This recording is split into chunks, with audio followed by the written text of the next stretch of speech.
Nous avons fait un panel tout à l'heure sur penser l'Afrique, en présence aussi bien des philosophes, des écrivains, des économistes.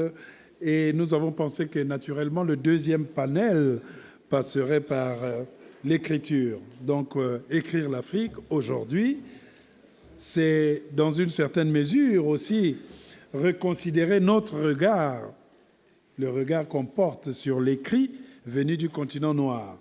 Langue choisie ici est celui à la fois de la description de l'individu, parce qu'au fond, la littérature d'aujourd'hui est une démarcation de l'idéologie d'une littérature perçue sous les grands principes et les grands courants comme la négritude ou le panafricanisme, qui ne laissait pas forcément place au créateur, la latitude de parler de lui. Peut-être c'est l'esprit même de Samy Tchak qui va parler de l'individu étouffant sous le poids de la communauté de Tchak.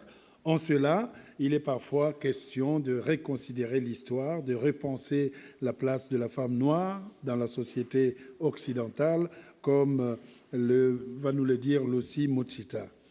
Écrire l'Afrique, c'est aussi dans le dessin de la jouer, de la mettre en scène.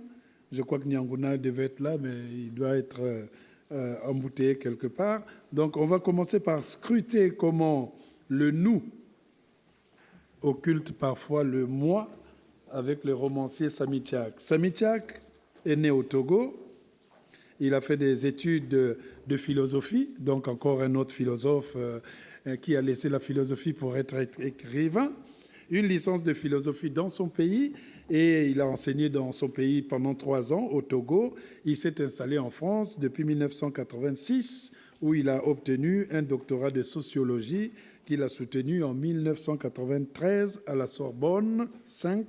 Il a publié quelques romans, plusieurs même, dont les personnages et les lieux évoquent souvent cette partie de l'Amérique latine, qui est Hermina en 2003 aux éditions Gallimard, Le Paradis des chiots en 2006 chez Mercure de France, Fille de Mexico en 2008, toujours chez Mercure de France, et son dernier roman, Al Capone, le Malien, paru en 2011, toujours au Mercure de France, se passe en revanche entre la Guinée, le Mali et le Cameroun. Donc c'est le retour aussi après l'expérience latino-américaine, le retour en Afrique.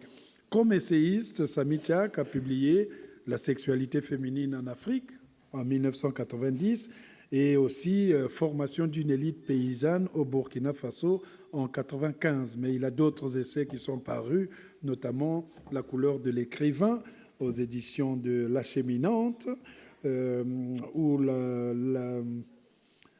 l'archéologue et l'ethnologue, voilà, qu'il a fait publier en Afrique, montrant aussi que parfois les écrivains africains, parisiens, peuvent aussi aller publier des œuvres en Afrique. Aujourd'hui, il va intervenir sur un sujet qu'il a intitulé « Le moi, miroir fragmenté du nous ». Samy Tchak. Voilà.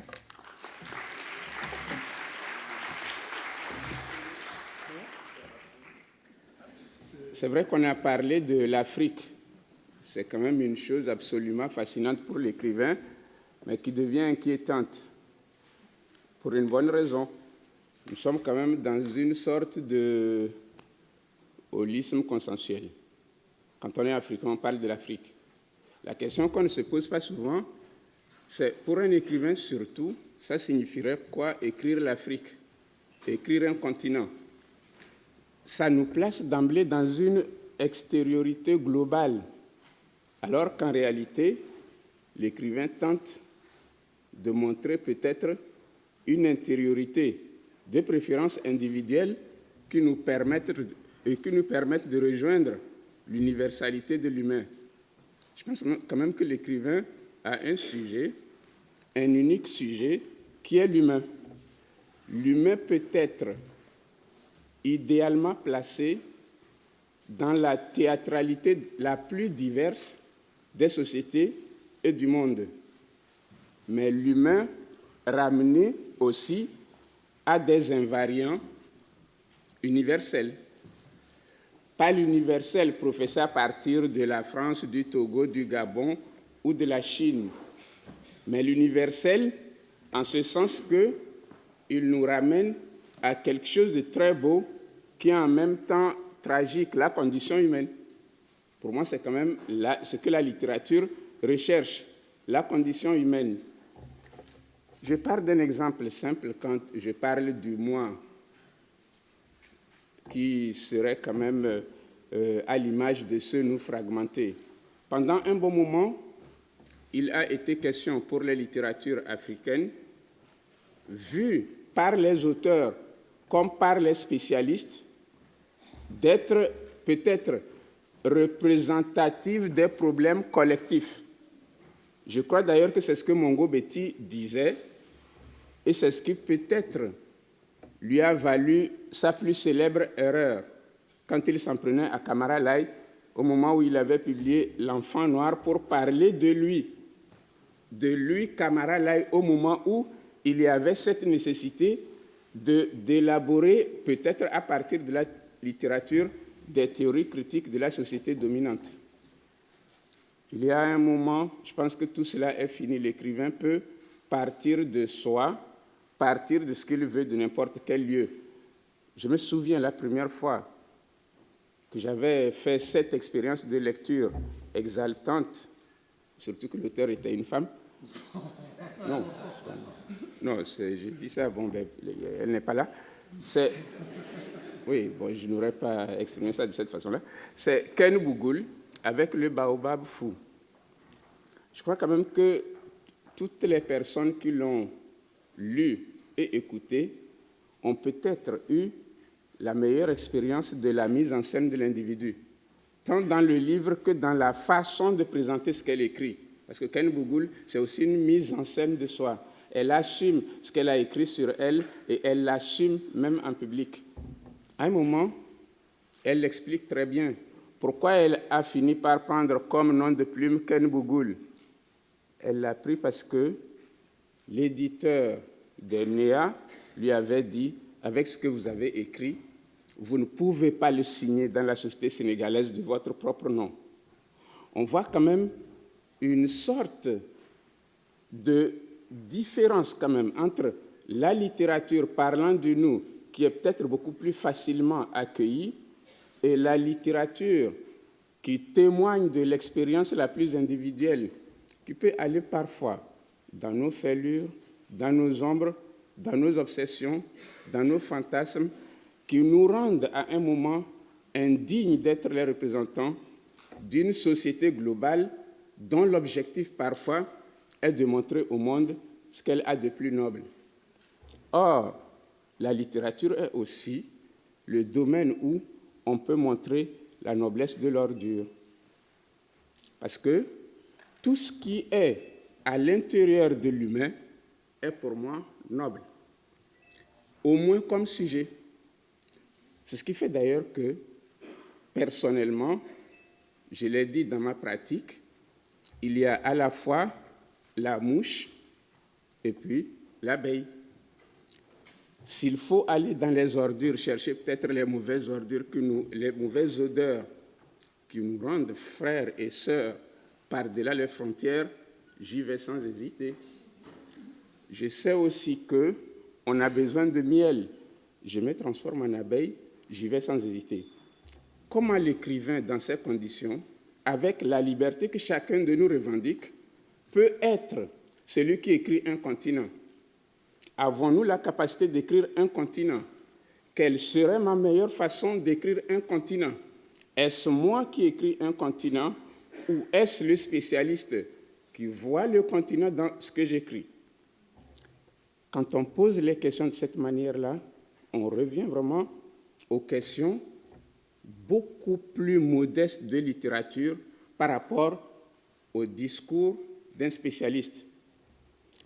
Je crois quand même que le travail que nous faisons, que nous tentons de faire, c'est peut-être de montrer qu'il n'y a pas nécessairement une possibilité pour l'écrivain de partir d'emblée d'une expérience collective.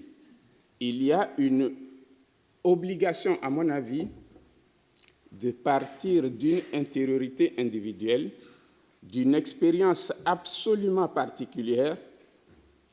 J'entends par absolument particulière parce que c'est ma façon d'être au monde que je traduis à travers n'importe quel sujet.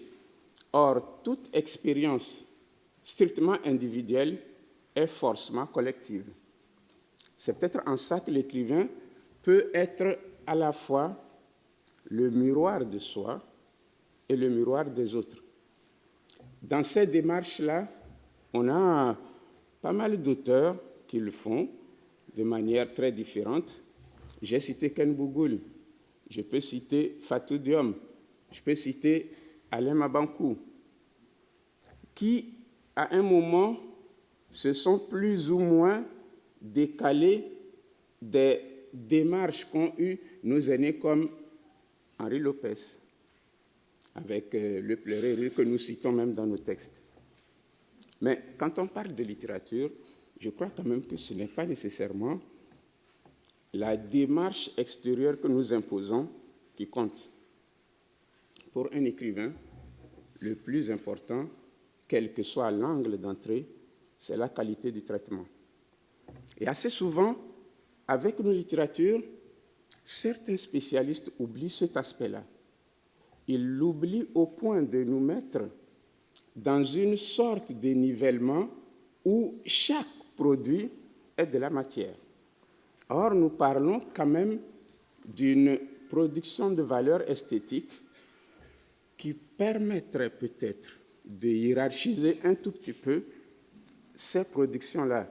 Il ne suffit pas nécessairement de dire qu'on parle de l'Afrique, qu'on parle mal ou bien de l'Afrique, mais peut-être parfois de montrer quand même qu'on peut avoir la meilleure intention envers ce sujet-là, tout en étant nettement en deçà de sa propre ambition ou nettement en deçà de ce qu'on appelle la littérature.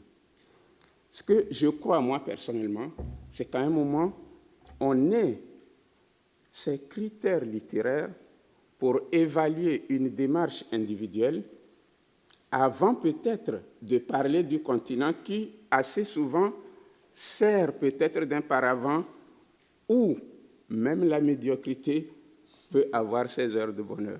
Je vous remercie. Merci.